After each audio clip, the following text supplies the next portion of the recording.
Suki Hotu and welcome to the Buddhist Mahaviharas Facebook page. We are going live here at our BMV Dhammadana series, and this evening we have with us a very special guest, and this guest is from Myanmar. And I think this is the first time, if I'm not mistaken, that we have had a Bhante, a monastic from Myanmar, who has graciously accepted our invitation to be on the Dhammadana series here on our Facebook page. And without much ado, I'd like to introduce the Bhante, who's going to join us and speak to us about the Buddhist way of seeking for happiness. I would like to invite Bhante Dr. Varanyana to our studio. Good evening, Bhante, Good evening, Ms. Leslie. and welcome to Good the evening, Buddhist everyone. Mahaviharas Facebook page. Mhm. For those of you who are not familiar with Bhante, I think even myself, this is the second time I've spoken to Bhante. I think we don't know very much about Bhante, and let's have a quick review of Bhante's profile. Bhante Varanyana is a Theravada Buddhist monk. He was born in 1984 in a rural village in Rakhine state in western Myanmar. Bhante has been a monk since he was 12 years old, and he received his higher ordination at the age of 20. And since he was 19 years old, he has taught basic Buddhist texts to young novices. And from 2010 to 2012, he became a lecturer of higher Buddhist text of Dhammacharya degrees to the monks. In 2014, he received his MA in Buddhist Studies from the Postgraduate Institute of Pali and Buddhist Studies of the University of Kelaniya in Sri Lanka. And he was appointed as a visiting lecturer of the same university, the Postgraduate Institute of the University of Kelaniya, during the academic year of 2019. He has also completed his PhD from the same university in 2020, and the title of his research is or was a critical study of concepts of motivation in Buddhist Jataka stories. In 2021, he extended his knowledge in the field of Buddhist psychology by joining another MA course on and did a Masters of Arts in Buddhist Ayurvedic counseling. Bhante is currently working as a visiting lecturer uh, on Buddhist counseling psychology in the Dhamma Vinaya University in Yangon, Myanmar, and is one of the implementation committee members of the Buddhist University of Arakan, located in the Rakhine State in Myanmar.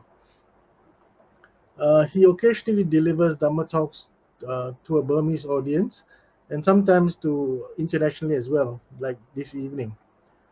His major interest is utilizing Buddhist primary sources in the field of counseling psychology.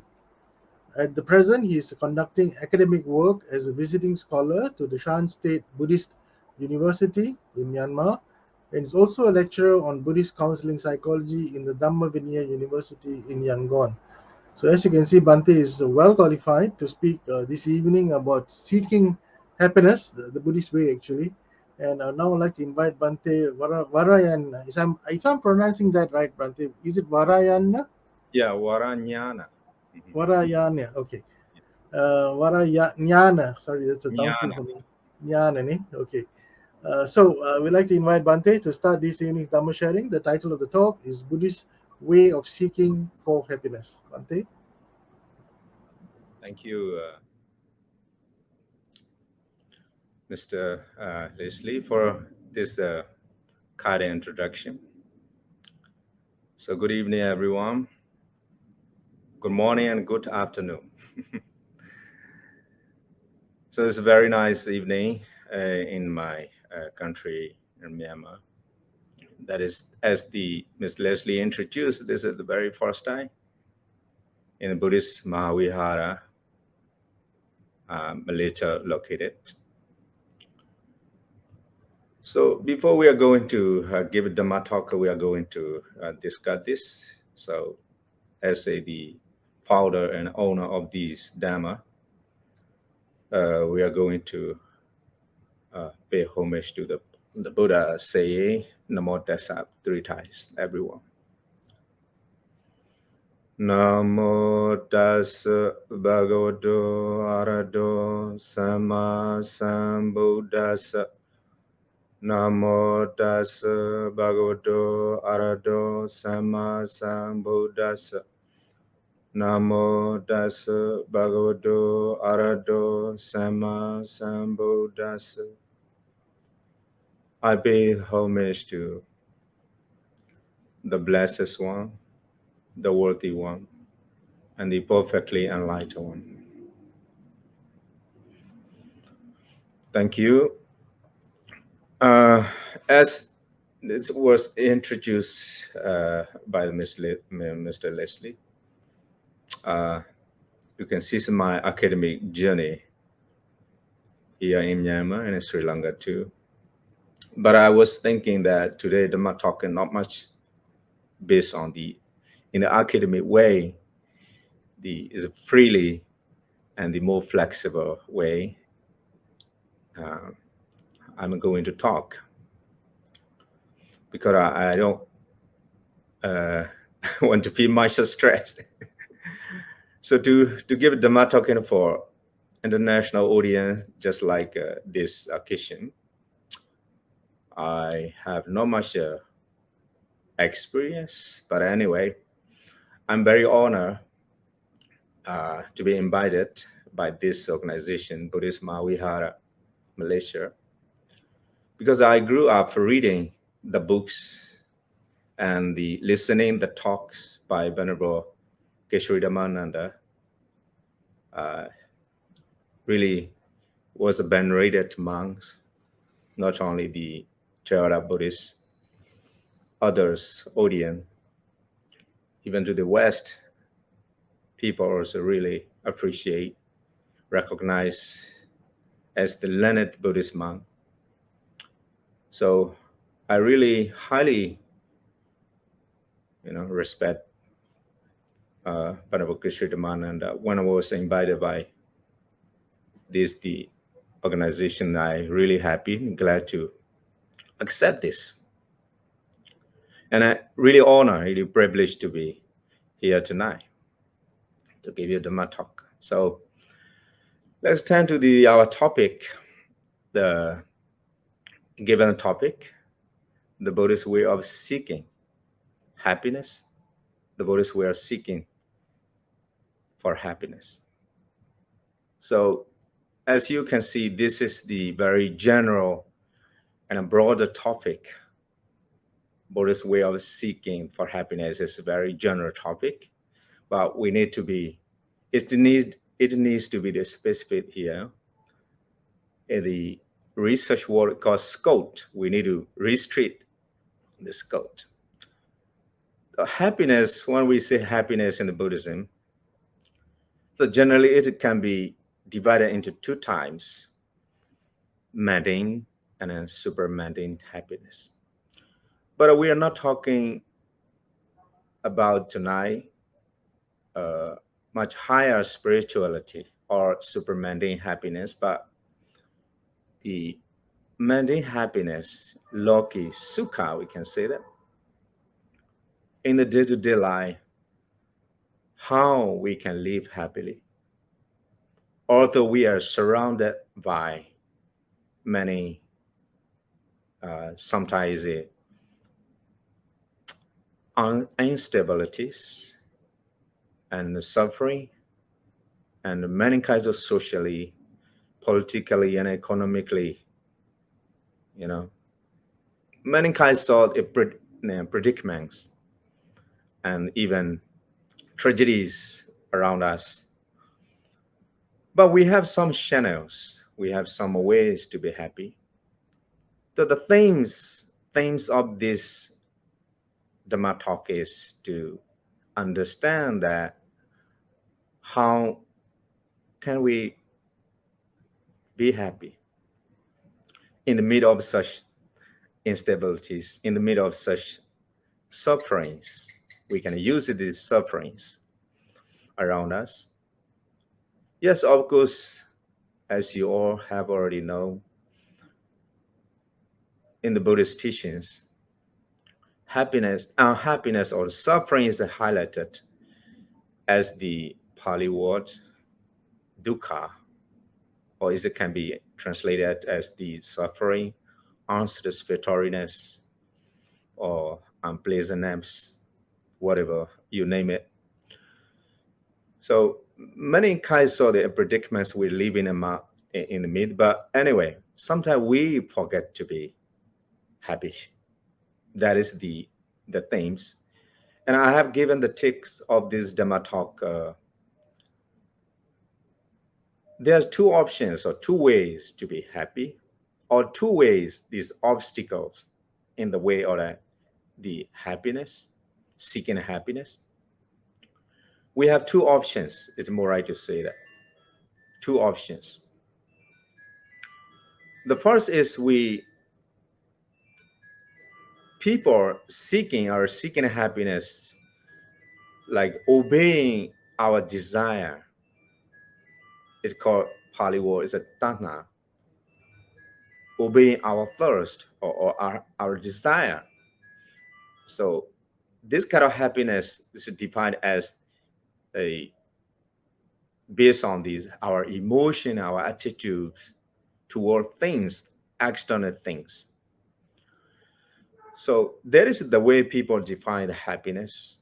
It means you happy when you got what you want. We are happy when we are getting or when we got something we want. That is so clear. So that is the first way to define happiness. Another way of happiness is another option is how the controlling our desire, seeking happiness.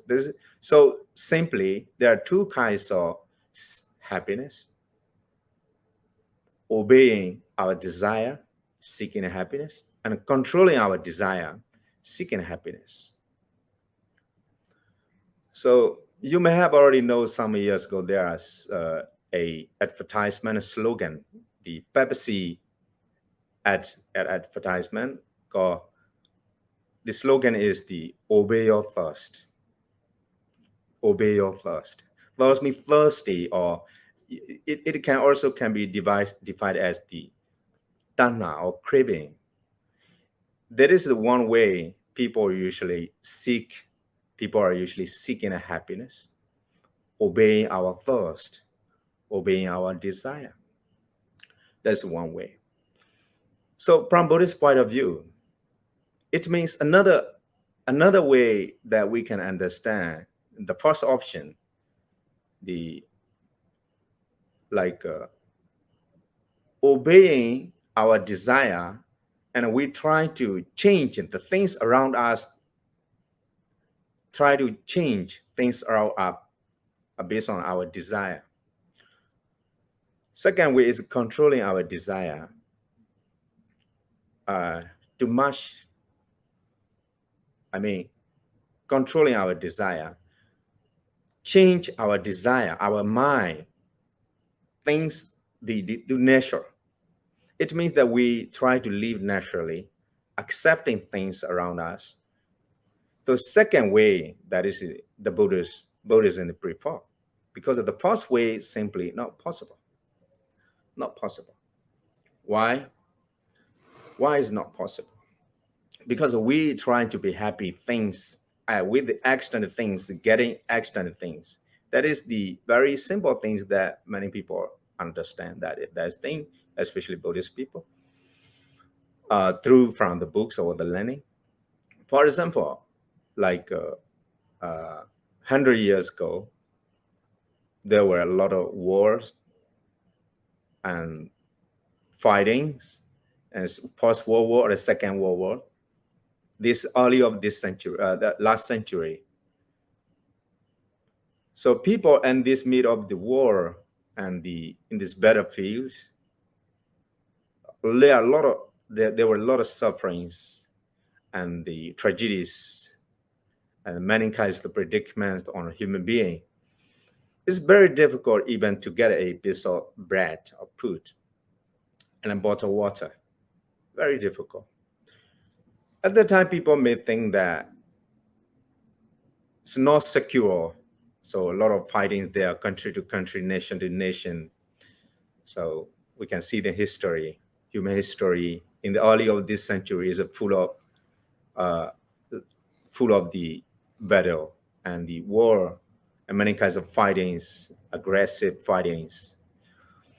So at that time, people may think that if they got food enough around them, if they got water to drink around them, I mean, that is the easy water supply or the food supply or medical supply. It would be so nice. It will be so beautiful. It will be so happy. They will be so happy. It's perfect in life. They may think it's a kind of, we can imagine in that way. So it was also reality. We see the history account tell us what was happening there early of the last century. So now in our generation, we have everything they imagine or they expect. We had a food, we have a water, we have a medicine, food supply, and everything like a basic life necessities around us, the perfect. I mean, full of the things that around us we can get that. But it does not mean that everyone have such thing even today. But some part of the world, we can see the people are lack of such the very basic the life necessities. They have no such thing. So it does not mean that we ignore all of these things today, but just say that some country, the developing country, or generally people have everything today: water, food, and the security. We are richer than the people last century, early of last century. We are healthier, and so because we have everything. So compared to that people 100 years ago, we are more safer than and healthier than, richer than. But the question that to us is here is, are we really really happy now? So I will say no. So what is it then? What will be the causes of this? So in this case, the Buddhist teaching plays an important role, saying that why we are not happy, we got everything around us. Even we are not rich much, but we have such basic thing, for life. We have everything, but we are not much really happy. So what does it mean by that? What do I mean by that? It means our happiness doesn't really come from external things that we expect. So how it means that we can also, it is a second option, how we can change our mind according to the nature to get the, I will use here the sustainable happiness. When we say here is the seeking happiness means sustainable happiness, everlasting happiness. Everlasting happiness here does not really mean the higher spirituality. Living in life, how can we have the way to seek happiness? So sustainable happiness. Sustainable happiness, it means doesn't really come from outside or external things. So what I'm saying is this is really our problem. Our problem. Even rich people, we see that they are happy. They have a nice car, decent house, and everything. But when we look closely at them, we come to know no. It does not mean that everyone rich people are miserable. No, they're also happy. Buddhism, sometimes people criticize that Buddhism doesn't really encourage the richness or the property. No, the Buddhism or the Buddha never price. We have to. It's important to know that the Buddha never price poverty. Never. The Buddha always encourage to get some kind of, to some extent, to get a property in life. And the Buddha also gave the way how to seek the property, how to be rich, right? That's important, but in the good way, in the right way. It's called Dhammiya ladder. It is important. Nowadays, we all know that what's happening.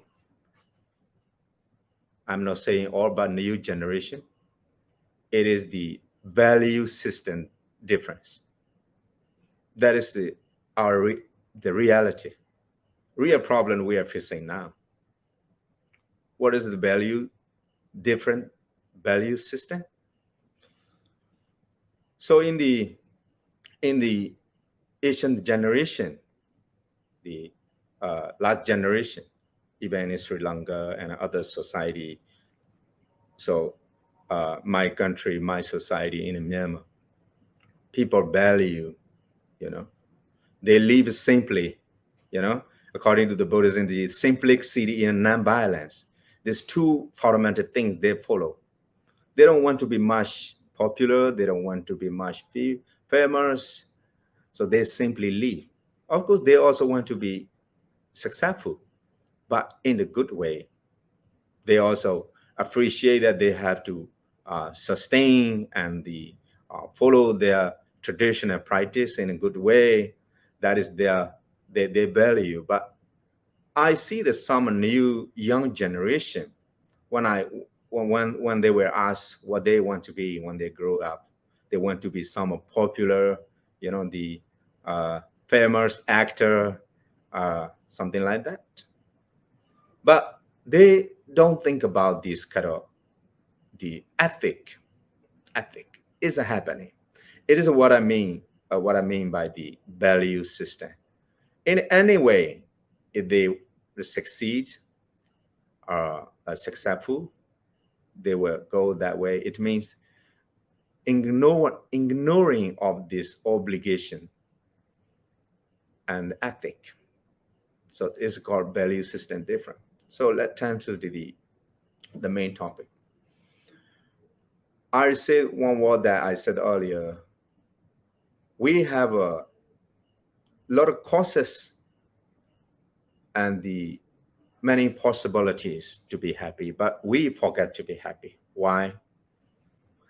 Because there's some way around us to be happy, but we forget it. And another thing is we destroy those kind of possibilities in some way or some reasons. So it block on our way seeking happiness. So I will say that two kinds of important things how to seek happiness, because I have given the topics a way of seeking happiness. So I'm going to talk about the way now, because previously I said that it problems why we cannot be happy in life.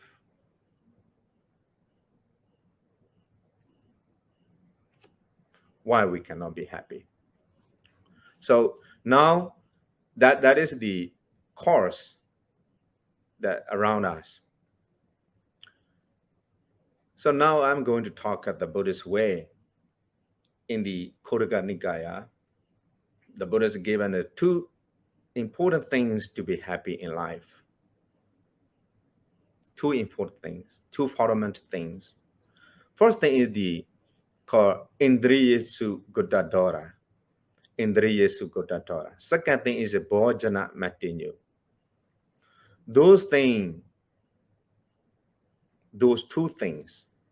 These two things are important in life to get happiness.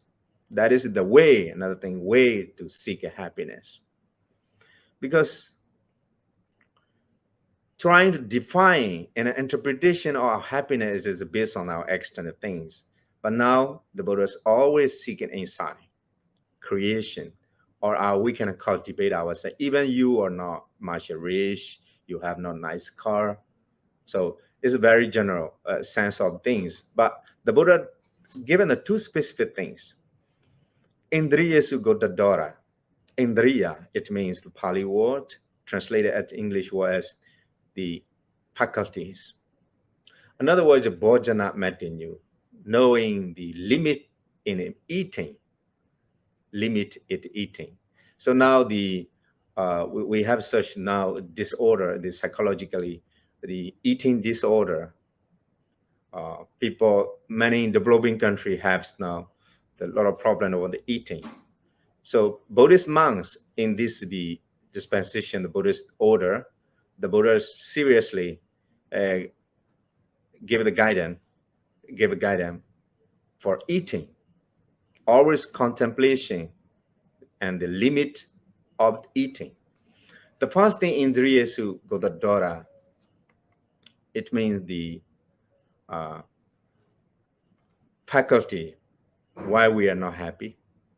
Because Indriya, there are six kinds of the Indriya and faculties: eyes, ears, nose, and tongues, body, and mind. Six, we can also say that six channel. Those six channel, through this external things or the objects come through, and we create this. We create this. We are creating our unhappiness in our life. We have sources enough to be happy, but we don't know this. We forget to be happy, and we don't know those sources, and we don't know. More importantly, we don't know how to use it, because those things from external thing from this sixth channel come to our mind, block not to be happy. So what does it mean? This, what do you mean by these six faculties? When we see something and our emotion, we call it vedana, or feeling or sensation, raise, we don't like or dislike. We created our emotion on it, and we create another thing, is a craving. Those craving is a key terms in Buddhist psychology. Create a lot of the instabilities on our mind. So we are not happy, simply. So I'm not going to talk about much those faculties, but let's see that the past faculties. I was thinking that the nowadays our problems mostly come this the eyes faculty, and we see things, the object, and we create it. And when I was teaching our novice monk here, I was wondering something. When we were young children, we learn mostly our education is based on our hearing, ear, and our life, our ethic, obligation, a living way of life. So those things we learned it. For example, our ancestors, our grandpa told us the story, ethical story, and we learn from it a lot. And that is the way the generation learned the education. They did their education. But nowadays, many things these based on the visible things, eyesight, seeing things. We can see that. And for me, the visible things, hearing in education, hearing is more, I would say, is more important for me personally. And exalt power, more factor exalt power the ear has. But that is one thing but creating desire and anxiety and many kinds of the craving, attachment, the eyesight is more important among these faculties. In the Buddhist time, in the Buddha days in India, you may have known that the king called Kosala, he was living close to the Buddha for many years in a Savatthi. One day, the king Kosala, one evening wandering around his city of the Savatthi, he saw that a young girl beautiful girl, and suddenly he got the kind of desire he wanted to get at the girl, you know. So because of this eyesight, and creating a lot of the uh, craving. So followed by this, because the led by this craving, a lot of things come. He just investigate whether she had a husband or not. He sent the servants. So when it was discovered, she had it. So he tried to kill. He tried to kill her husband. So led by this craving, a lot of others, the hatred, aversion, come to his mind. Even today, we have like a phone around us, many things. So this kind of visible thing create a lot of instabilities of our mind. So the Buddha say, Indriya Sugodadora. So another word, the Buddha say, Chittan Gotan Sukhawaha.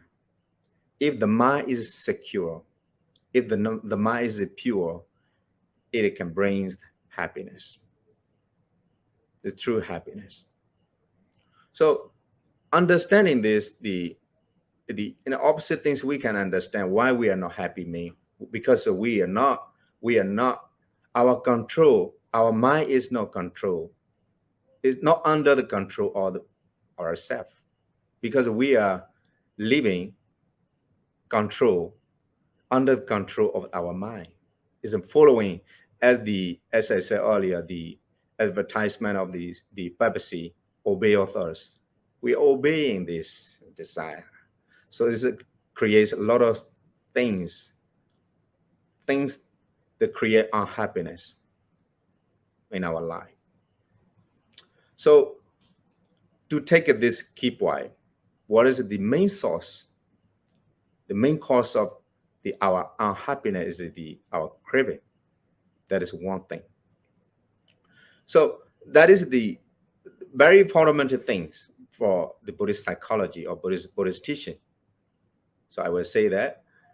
So to defeat this, I will say that defeat this, or to make this, to recover or to remove this, the Buddha give this guidance, Indriya Sukhodadora, from hearings, from seeing things, and from tongue. So about the tongue. So I'm going to talk about the Bhojana Matinu, the knowing the limitation of front in eating. So this eating, the Buddha said, "Pasuk Indriya Sukhodadora." This make the contemplation secure our mind. Sometimes we call it the Dora Chaku, is a door. From this door, a lot of things come through. If we have not such mindfulness, contemplation on that door, we are creating a lot of things. So in life, according to Buddhism, there's happiness. There's a suffering, of course. There are four kinds of things the Buddhist teachings define. The jadi jara vyadi marana. We all know that those things are suffering. The Buddha say in the Dhammacakka Bodhana Sutta. Another one is another kind of happiness is apiyehi vipayoga, piyehi sampayoga, associating with the someone you don't love, you don't like, and this association with someone you love or you like. That is one kind of happiness. Another one is the yampi chanalabadi dambi token in a Pali word. You don't get what you want. You lost it what you want. So this creating a lot of this in the COVID-19 pandemic. We lost loved ones. We lost many things. It's called roga vyasana, losing because of these diseases. A lot of tragedies come to us during this pandemic period. So the last one is the Pichubarana Kanda Dokhariya Sita. Those suffering, we accept that. That is the, we cannot avoid those things. We have to accept that. In life suffering, the Buddha say. But our suffering, many kinds of our suffering is not, real suffering, existing suffering, but we create it. The most important things to know is we create our suffering. It's called set creation or set creative suffering. So when we say the Indriya Sugodadora, there's when we see something and then you divide it and you under-divide it, like of dislike, lack of this equanimity, and you take it emotionally and you create it. Hatred toward things. When you see someone or something you dislike, you create a hatred, in your mind. So you creation is called creation. That is the one thing difference between the enlightened one, Arahanta, including the Buddha, and an ordinary one, Putujana. But those things, the differences. This thing is the differences between this ordinary person and Arahanta, the noble one. Because the noble one, they also have physical suffering, but they have no mental suffering. Why? Because no set creation there. Sometimes when they were sick, illness they have physically, but they have no such extension or creation. So that's why they have no mental suffering. Compared to physical suffering to mental suffering is more larger and wider. It's more difficult to see in other things. It's called set creation. We are living under all this, creating every day. You gotta some kind of things. When you see someone you dislike, you creating a lot of hatred, and even you extend it. There are three things in the Buddhism, in the Buddhist psychology, making an extension of our samsara. We call conceptual proliferation. Papincha dhamma, tanna mana ditti, craving, conceit, and around you. Those things are the important things and much fundamental and the basic things according to Buddhist psychology. It's made an extension, our samsara, our wandering. So based on these faculties, eye, ears, nose, tongues, and our body tangible, and a mind, those channels coming the object, and we created a lot of things, and then we create our unhappiness by our own hand. So seeing this thing, what is our creation? For example, what I mean by the set creation. So, for example, when I said to you that something you dislike, you don't know anything. You are, for example, I will say the word like a stupid. You may be angry with that word, and you may be angry with me, but you may think, oh, that is the monk. Oh, he may have a right to say to me like this, or he may be giving a guidance to me. I should not angry with that monk. So you may feel such kind of attitude toward me. So then you will not angry anymore. But your son or your daughter said to that wall, Mom, you don't know, you are stupid. You are so stupid. So you angry with that. You, my son, my daughter, told me like me, Mom, something like that. So you create the same word that I said to you, your daughter, your son said to this word the same. But why you angry? Why you are angry much with your son or daughter? Because your creation, your conceit, my, I, something like that. So that is a set creation. That is set creation. And worse than that, when your grandchild criticized you like this, said to you that word, you hear your anger is more higher and raising us. Oh, someone like you, my grandchild, told me that. So angry, double. Your anger has become a double. So sad creation.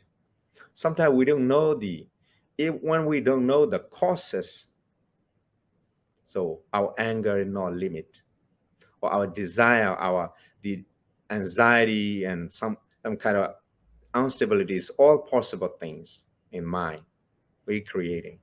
This is more important things. There's some existing suffering in life, but yeah, of course we accept that, but our creation is totally by our own. We have to know that.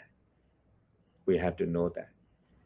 There's a suffering in life. We were born as human beings. There's suffering belong to us. It's okay. But the things that we are creating, we are extending is a totally on our part. So that is the more important things to know that. And the things that because of this kind of things we are not happy in life, seeking happiness in life. So seeking, more importantly, sustainable happiness in life, we have to reduce knowing that, seeing things why this person said to me with contemplation, with the mindfulness. So we come to understand that. We come to understand that we can reduce such kind of set creation suffering. The Buddha said the world, according to this set creation, in the Buddhist teaching, there are some called the sutta called Sanla Sutta. Sanla Sutta, the dot or the arrow. We can understand the arrow. Two suttas there in the Kurga Nikaya and the Majjhima Nikaya too. The Buddha said in this sutta, it's a very important sutta. So there are two kinds of arrows. The first arrow, the physical, like the physically you were shot by someone, and this is the reality. We can say the suffering. Another arrow, we put our body, and we create this two darts or two arrows. There's in the noble one, they feel when they were shot by arrow, they feel only one arrow, suffering of one arrow. But ordinary Putujana suffer double because of the second arrow we put our body by ourselves. So it's called Sanla Sutta. You can read it if we want to know more about this in the Majjhima Nikaya. I think 66, maybe 62, or I don't know exactly the sutta number. It's very remarkable. And why this sutta highlighted why we are not happy in life and why we are creating our suffering in life, how and why we are creating. So it's important. So that is the Indriyasu, the Godadora. That's why the Buddha mindfully and contemplating the things, object, external things come to us through this sixth channel and six kinds of faculties, six kinds of Dora, the door.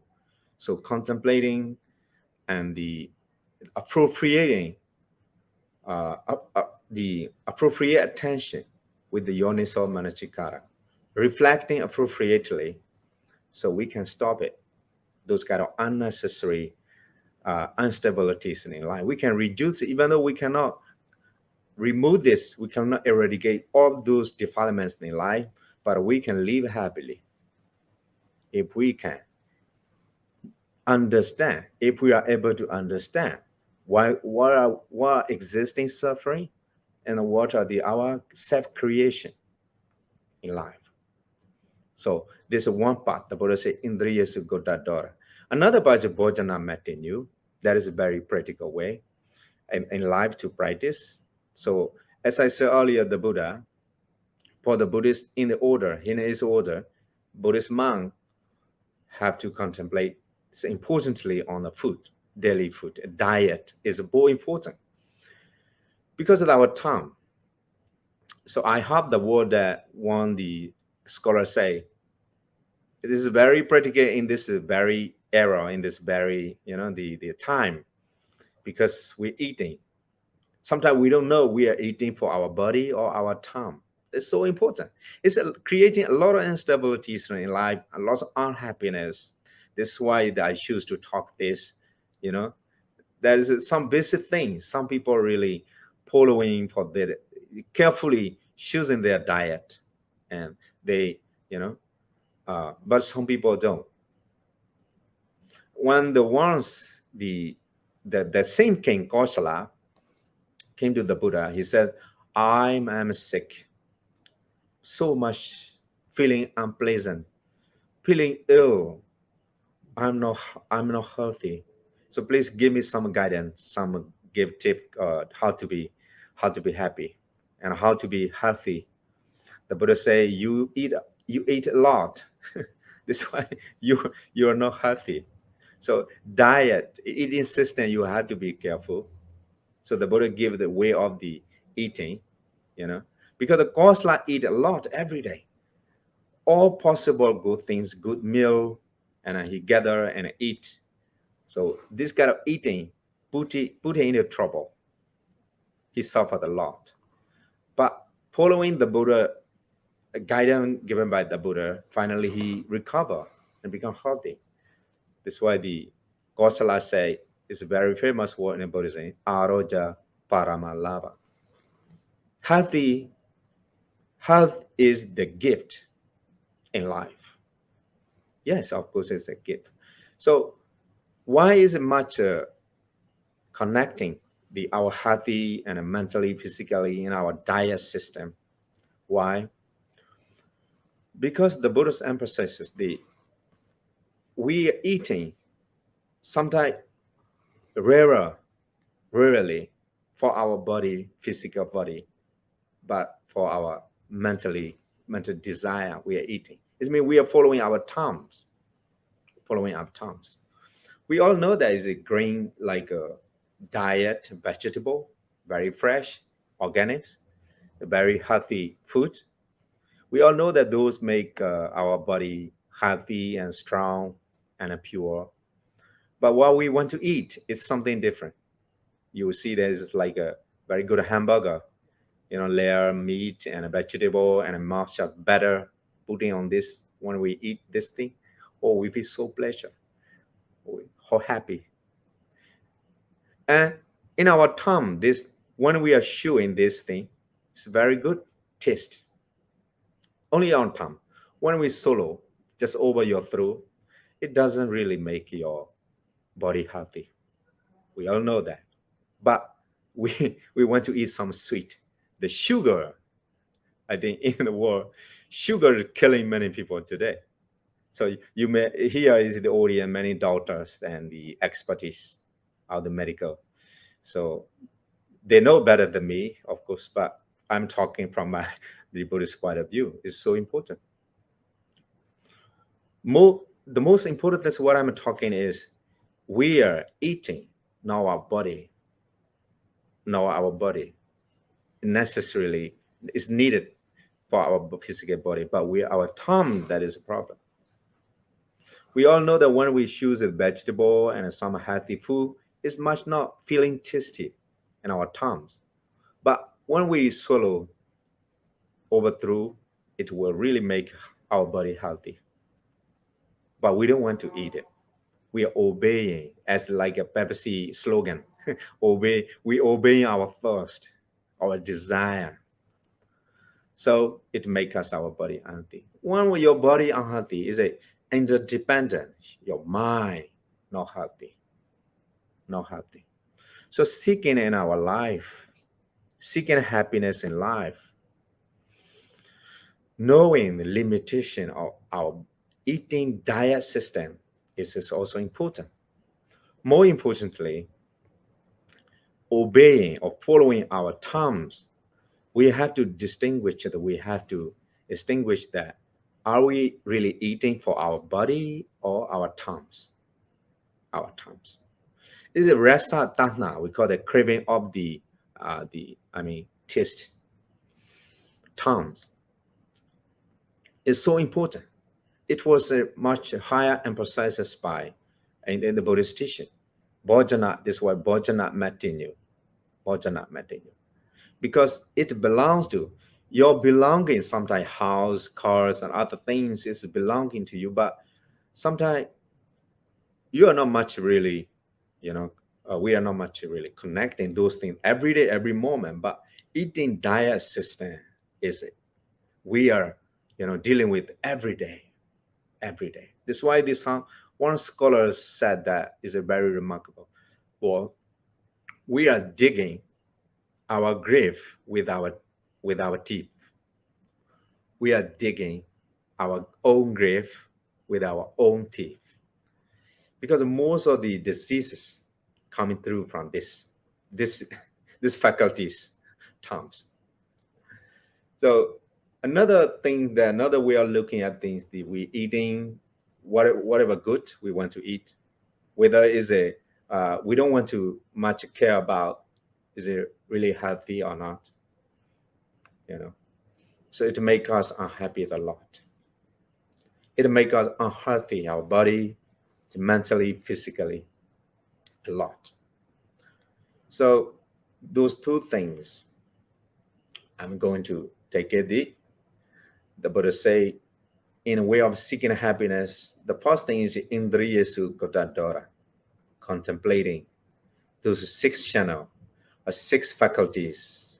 Because those six faculties, if we don't have such contemplation or mindfulness, create a lot of anxiety, stress, many kinds of mental instabilities in life.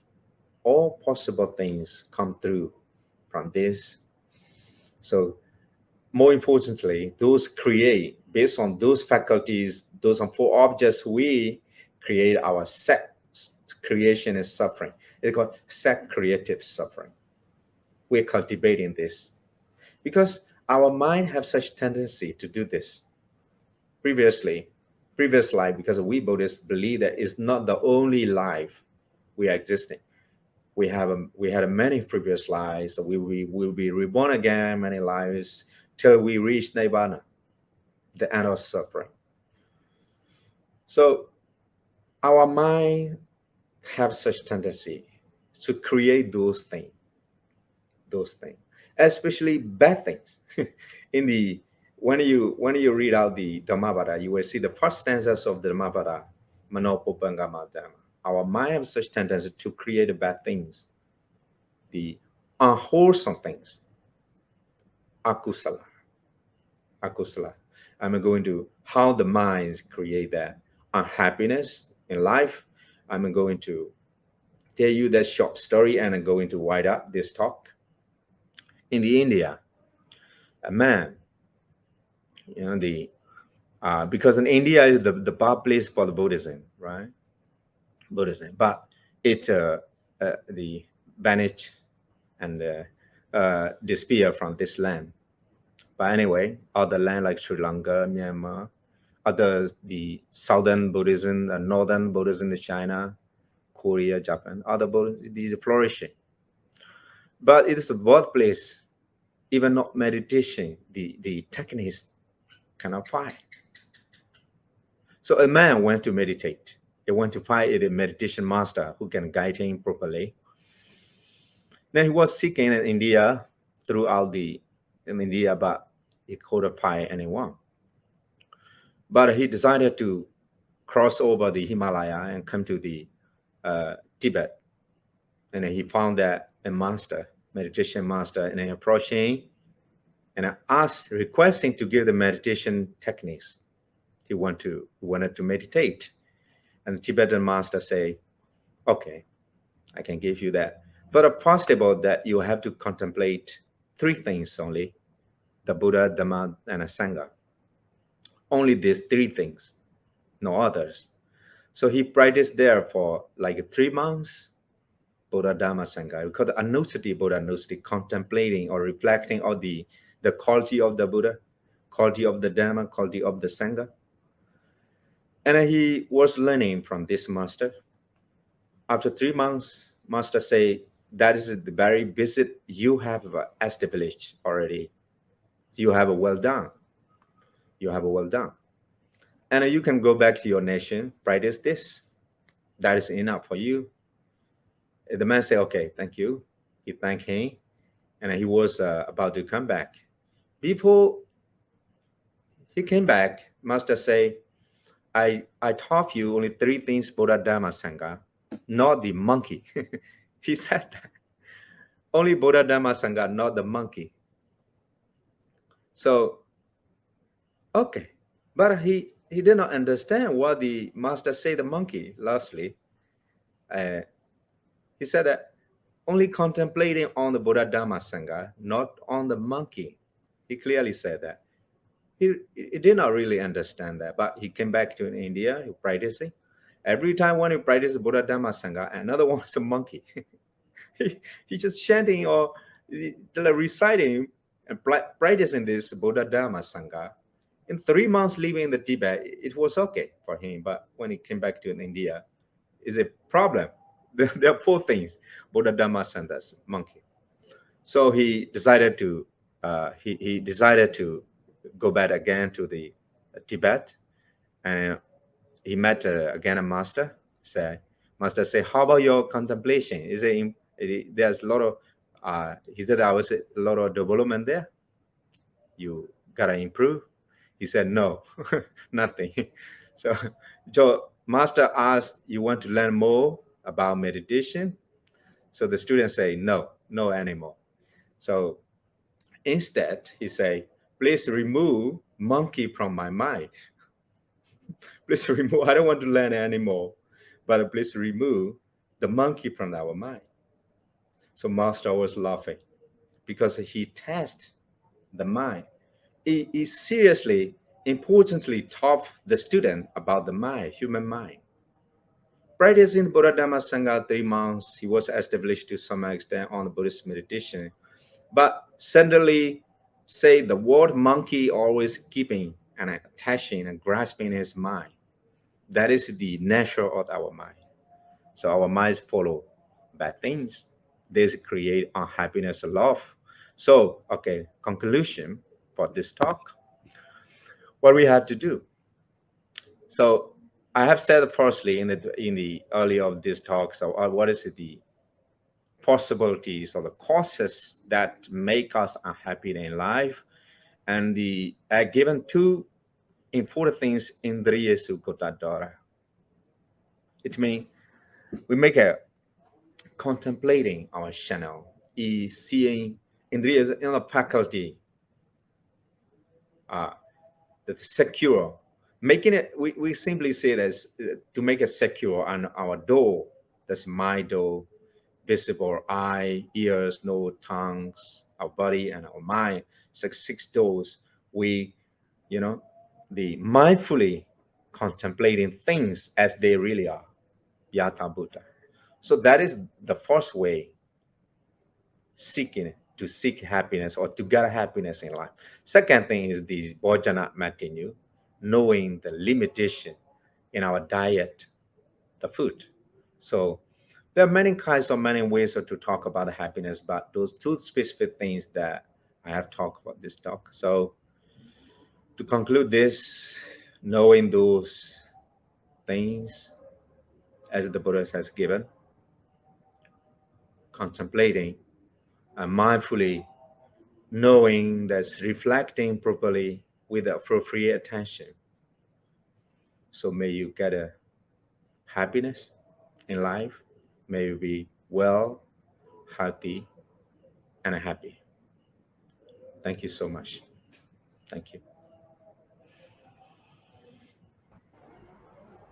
Thank you, Bhante. That was an excellent sharing. Now we go to our Q&A session. We have some questions from the audience. But before we go to the audience, Bhante, I have one question myself, personally. You're talking about supramundane and mundane happiness.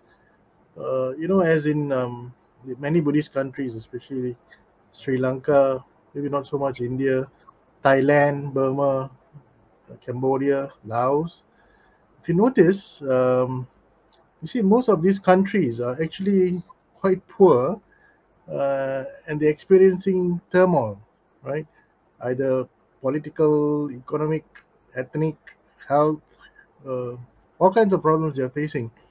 And these Buddhists in these countries are always not happy. They're always in pain, suffering. So how does the Buddhist, in those countries, or why don't those Buddhists in those countries apply Buddhism, because they are supposedly Buddhist countries, predominantly Buddhist countries? Why are they in suffering and pain and not experiencing happiness when they should be the ones experiencing happiness as what the Buddha taught? Thank you, That's Mr. basically my Lee. question. It's very practical and a critical questions. Anyway, thank you. The why Buddhist people are not happy. The uh, even right, even the uh, Buddhist teachings are really rich in their particular community.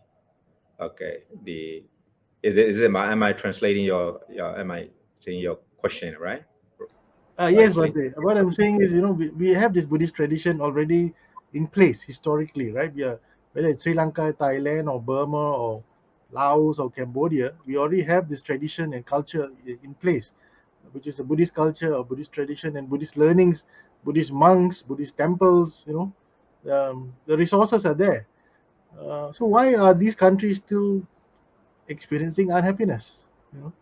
Yes, it's clear now. Yes, Miss Leslie.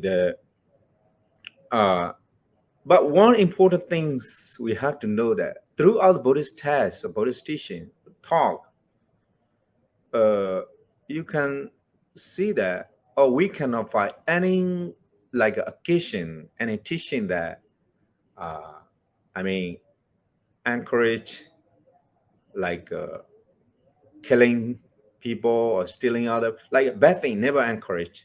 And Buddhist the and many scholars there who have already studied Buddhism say is a really good teaching, really nice and the very fruitful for every society or community. But we have to admit that to Buddhist country, right? Even like very recently now, my country, Myanmar, is a politically, economically, socially, many kinds of tragedies and predicaments that we are facing today, and Sri Lanka too, and others. But we have to know that it's not only it doesn't only belong to the Buddhist community, but around the world, right? But we have to admit Buddhist country too. Why we are not happy then it is very rich Buddhist teaching to be happy and to develop way of the developing. But things the as I said earlier, Buddhist teaching is really rich, but it doesn't much uh, it doesn't belong to connect to the Buddhist teaching. The people we cannot say that traditionally we practice for 1,000 years in the community and the community will be so rich and so peaceful. I don't think so. Some scholars say why Buddhist community, Buddhist people traditionally the the community where the Buddhist teachings are practiced more poor than something like that. But I don't neither agree that I neither agree that one because maybe to some extent uh, I'm not able to highlight those things. How connected is it, poverty and Buddhism? Some scholars already written and talking about this, but I have no such capacity to talk about such broadly. But I can say the uh, what I can say is the Buddhist teaching there. If we can practice the properly according to Buddhist teaching, there will be surely peaceful.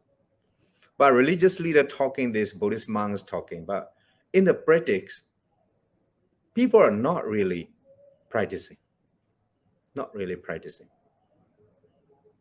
But in this uncivilized and most material, because the material world, the some people are developing, but how they were developed, we also need to look at these things, such like a weaponry and producing a lot. Some countries are so rich, and those things are really restricted and the uh, by Buddhist community according to Buddhist teaching. So we also need to see when you say that Buddhist country are poor, so how other people are rich? So we have to admit anyway, uh, it's not because of the Buddhist teaching. It's not because of Buddhist practice. It is the people, they, the use the Buddhist teaching. Maybe some we also see in that, like a dictatorship, they use Buddhist teaching not for the developing of the people, not because of welfare of the people, but their own sakes, their own power, to sustain their power. The misuse is the wrong way to use this thing. So it's a very big question for me, as you asked. So I can say, if we practice, I see the way, uh, exactly according to the Buddhist teaching, we can be we can be happy, peaceful. But richness, or how we can reach, I don't guarantee rich, because developing, when you say the richness, is in many way today very difficult to say. Successful to develop, but peacefulness, as I say, the simplicity and non-violence, simply we non-violent, peaceful country, peaceful community, to be such community. Buddhist teaching is a more than enough. But other things are because of the people. It's not Buddhist teaching. I can say that. I don't know. Am I answering your question, Ms. Lucy? Yeah, thank you, Bhante. I think I put you in a spot. Sorry, I didn't mean to do that. Well, I Ah, think yes. basically, yeah, basically, I think our politicians in these countries are not good Buddhists. They don't practice what the Buddha taught. If they do, Sure. if they did what the Buddha said, I think economically they'd be well off. Politically they'd be well off, and also economically the country will be well off, because everybody is shared wealth. I think if you study some of the Buddha, some of the suttas, the Buddha explains how you can actually share your Ah, wealth, or how to earn a proper income, and how to save, and so which means obviously the politicians in this country don't follow that principle. They, as you said, Bante, they all self-centered. They're only thinking for themselves and not for their citizens or whatever. So sadly, these Buddhist countries are economically backward, politically fully always turmoiled. So they're not following the principles of the Buddha. That's basically what I'm coming at.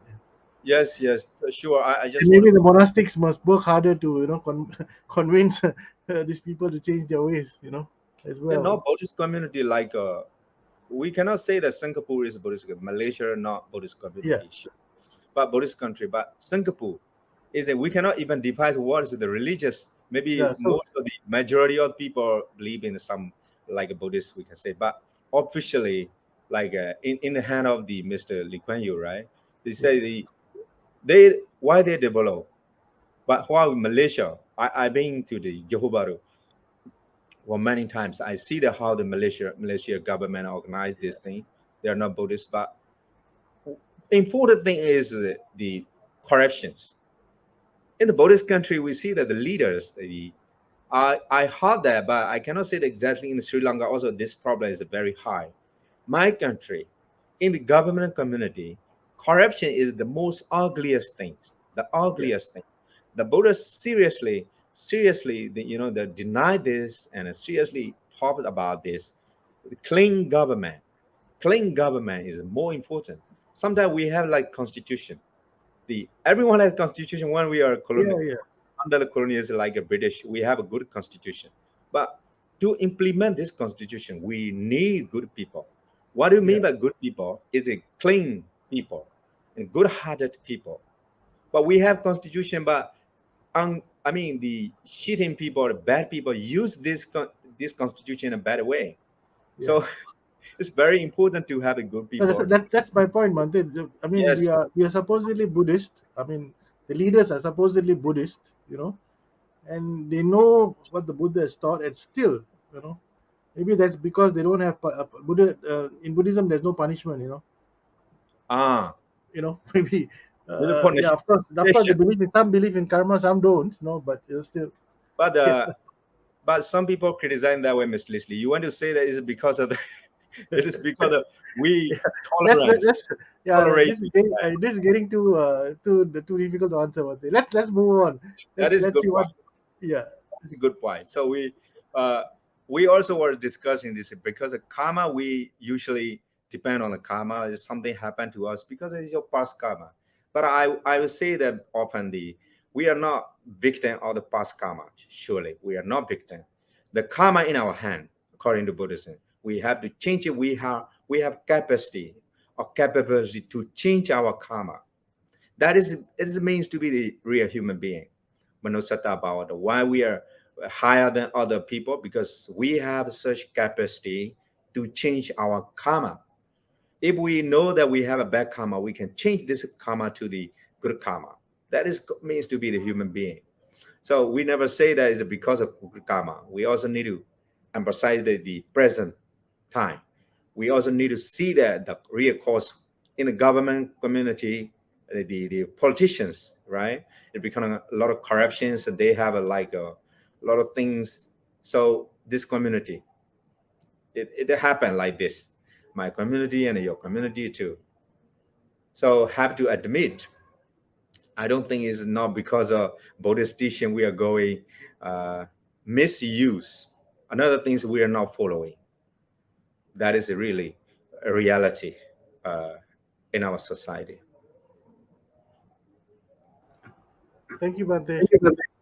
Let's see some of the questions that have been posed by the audience. Let me just post that questions onto the screen for you to. Uh, are you able to see this?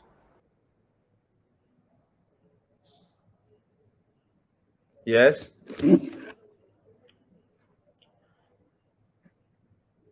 Mm. How about the in the modern society? Okay, how to apply the Buddhist teachings when we are running the rat race? I don't understand that rat race mean, Mr. Leslie. Can you Yeah, yeah. enlighten? Mod, Bhante, modern living, we kind of interpret it as a rat race because everybody is constantly moving. I mean, working so hard and trying to find the big Competitive, dollar, and much always in competitive competition, society. and we don't Yeah. have time for ourselves. So we, Uh-huh. that where the rat is constantly running in a circle. Running and moving repeatedly, right? Yeah, Constantly. So we have not take we have no time to take a rest. Is it mean is a competitive society, right? yeah. Basically, It's a modern lot of society is that. Yeah, but it's everybody is rushing for time. There's not enough time. That we tend to ignore okay. family. And we're I all got it. running after the big dollar. That's the rat race. Yeah. It's so important. The so intelligent that question. I would say that because oh yes, that is the reality we are facing today. Now things is also making us unhappy. The In the Nivarana, there's five kinds of the obstacles. Nivarana in the Buddhist teaching: Kamachanda, Vyavara, Tinameda, Uddhacca, Kokocha, and Vicikiccha. Those five things. One of them is the Uddhacca and Kokocha, restlessness and worry. So it means that we never very difficult to stabilize, but the mentally and physically. We are running is a competitive uh, in a community, especially how to apply Buddhist teaching to that question. First of all, the why is it becoming like this competition, country to country, nation to nation, house to house, individually and people to people. So a lot of negative things. But previously, people, some governments, their education system, for example, the competition based on they try make a student to student, make a competition. But it was discovered later on, competitive education system, competitive the economy system is make a lot of the negative attitude toward other people. From Buddhist translation, from Buddhist point of view, it called the uh, jealousy. Jealousy. We are creating, accumulating a lot of the sense of jealousies out of this competitive society. And toward we cannot be happy seeing other people's success. That is a bad thing. But it's okay. You want to compete. You want to make a such competition with other people. But if we have such mindset, at the positive attitude toward these people, when we see someone is have good design house, so you are happy. But you say that I'm going to do better than him. It's no problem. You can do this. But creating a lot of negative things attached to negative attitude toward this person is a bad thing. So it make you go down. It make you go down. It make you unhappy. So how to apply? That is the main point of Buddhism. The such the we need to make and stabilize the according to Buddhist teaching. As I said earlier, simplicity and non-violence are two fundamental things. We are just getting away from this simplicity because we are following. You're worried about the you lost. You lost. You this the system, our education system, political economic system make us running. As you saw the red running society it becoming. But how to apply? This is really opposite to the Buddhist teaching. We cannot get such happiness from us, such a rashness, the running toward those things. But what we can do is, even though you cannot do anything, that is the meant by your government, and this system is already constituted, right, by your government. So in this situation, we make our time management. I will say this for meditation to stabilize our mind. Even you are doing those things. Otherwise, running towards and a competition, make a lot of negative, and finally you goes down, creating a lot of anxiety, and you are not happy. So to be happy, to it also to connect to our topic today, and how to apply this to society. So we need to have such, as I say, that contemplation and mindfulness and contentment. The reduce, try to reduce. You will be running, but time management make the mindfulness meditation. Mindfulness meditation. Now around the world, people are doing this thing. I will say that if we don't do this for 20 years later, maybe people a lot of stress things, competition, those things, we become maybe gone mad. I was thinking that it's also reasonable because a lot of stress, a lot of pressure there on the work, on the politics, on the family. So meditation will reduce the stress. Maybe you may have a particular way. So I will recommend that how to apply me, make a time management at least 30 minutes, and the 1 hour is better to do meditation. Even Buddhist monk, we need to do it every day. We have such competition like you, but we need to do this. Otherwise, especially when we make a decision making, you're running all the time like this. You're busy with things, so we make it a wrong decision sometimes. Very important decision. So I will recommend. I will say, do meditation. It'll make you happy or happy in the middle of such being busy or red race. Thank you.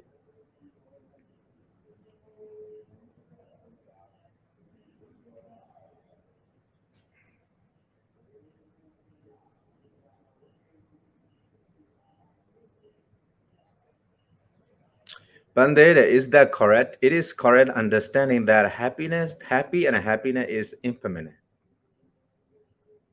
But we still need to create control happiness. Happy and happiness is impermanent.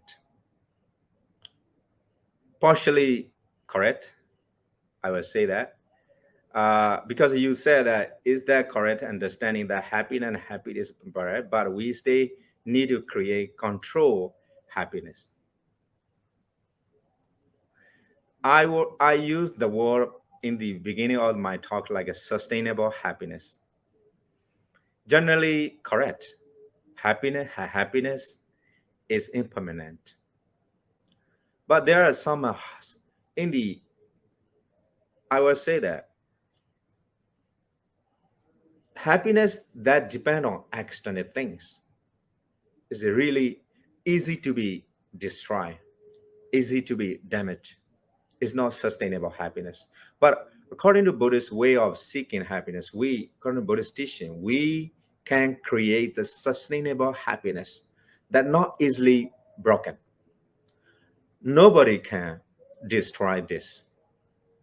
Nobody, because we creating, accumulating every day. So happiness and a happy, so uh, impermanent, partially correct, not totally. So we still need to have control happiness. It's not control happiness because controlling the world, that is, this situation make us unhappy. We let it go.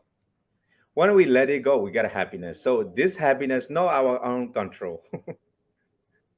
So your question, your understanding, I will say that partially, well, more than partially, but there's a happiness, sustainable happiness. It's not impermanent. Everlasting happiness we have according to Buddhist teaching. Never destroy.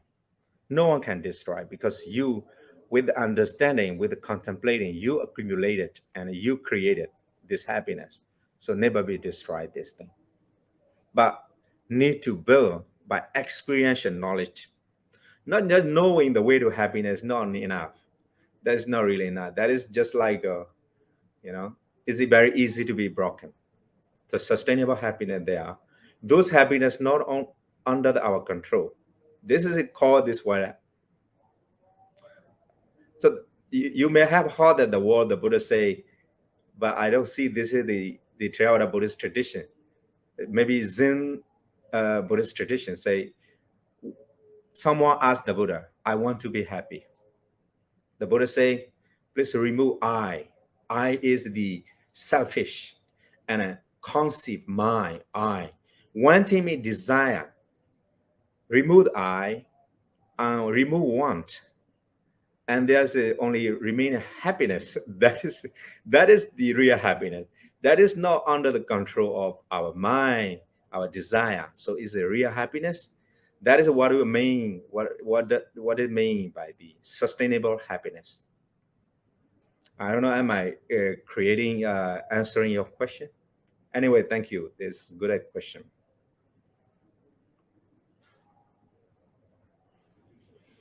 For one to overcome food addiction, eating disorder through Buddhist teachings, we were reading material and daily practice or habit to cultivate one can do practically to get a right of this. Yeah, food addiction. That the you want to have the reading for reading, right? For the reading. In the Dhammabada,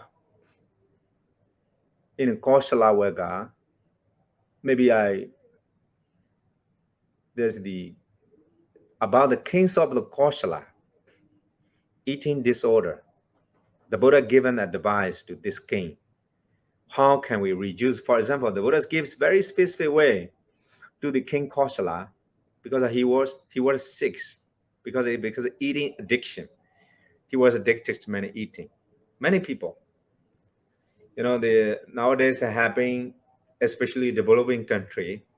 What is called is obesity. Obesity, yeah, right?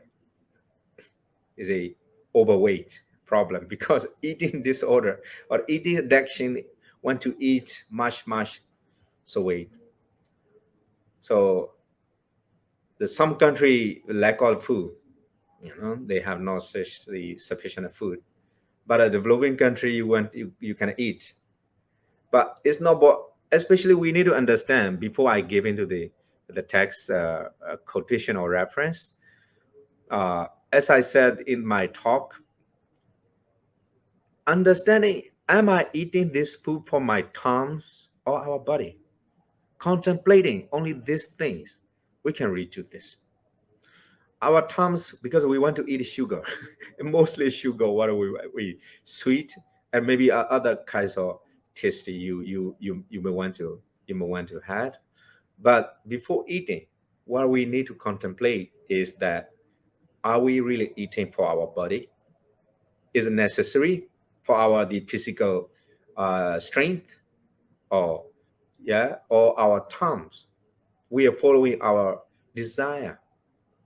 Are we following our desire? Are we eating for this food for our body. If we contemplate on these two things, between these differences, I think we can reduce somehow.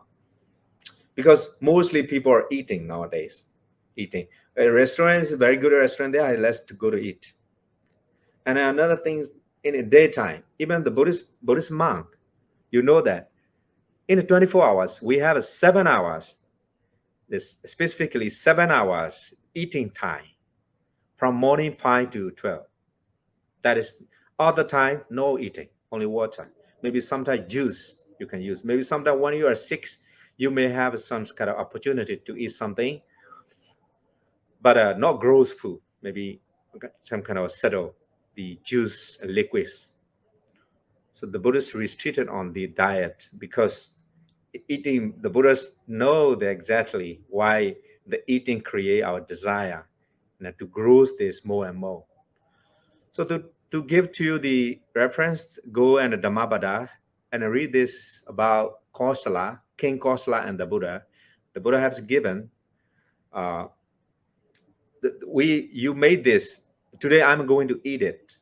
And the Buddha say, okay, left one portion, one piece of the, how to say, yeah, what, just one, I don't know how to say. You put it in the plate that you have already decided you are going to eat it, this portion for this morning, but just left some, Another thing is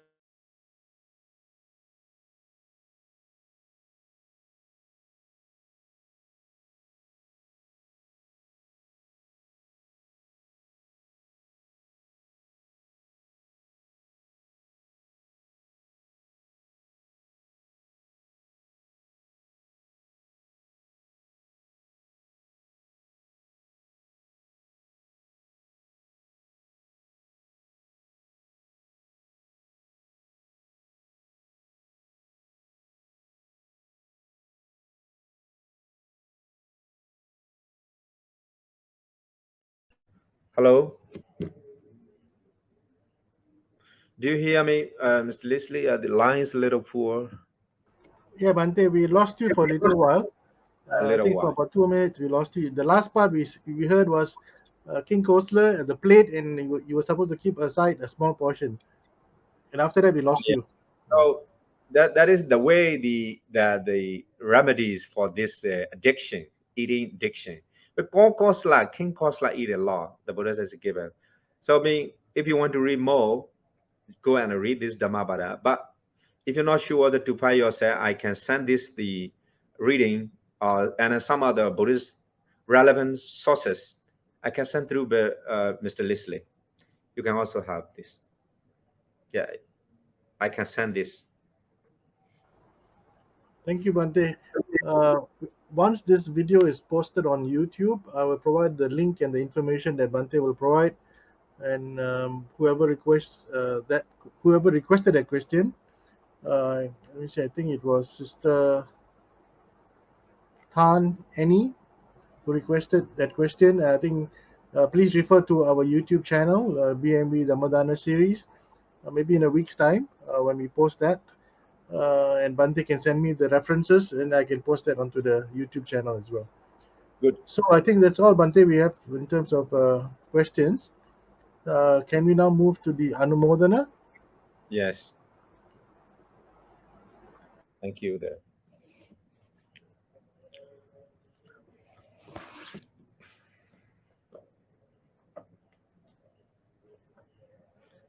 Just today we have a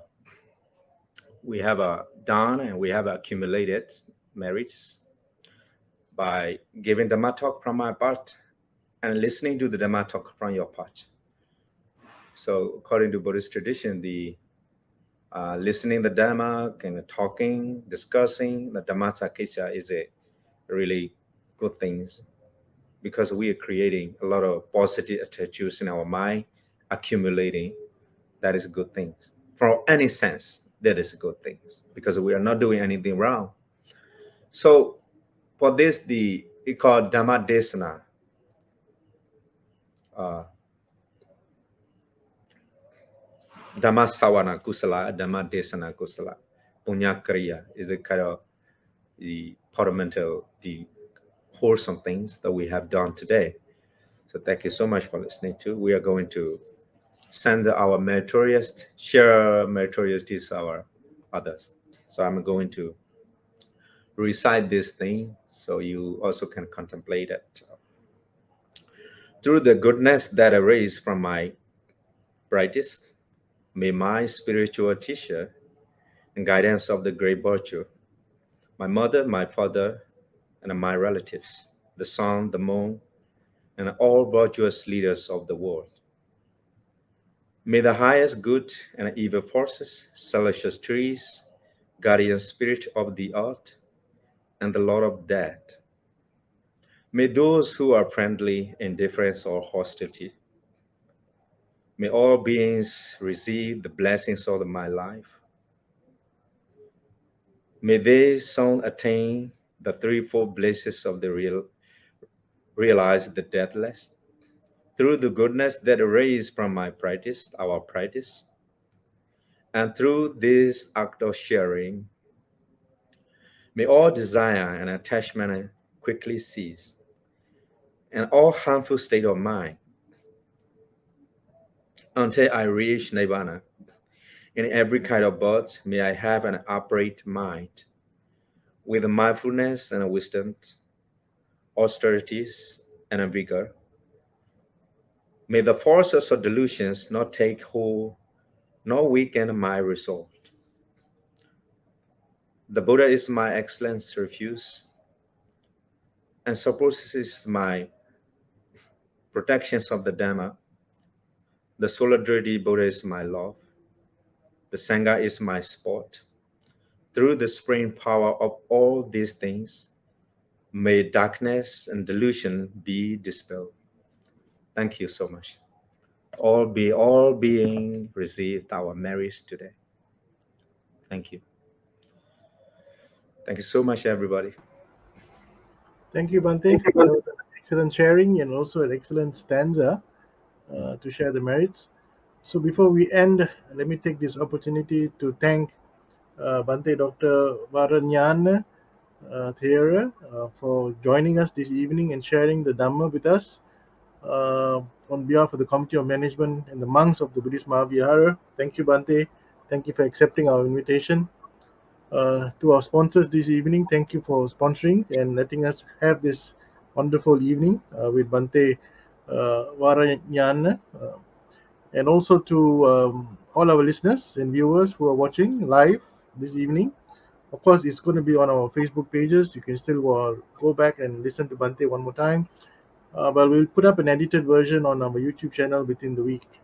And you can also view it there permanently. There are almost 260 talks, Buddhist Dhamma talks on the BMV Dhammadana series on YouTube.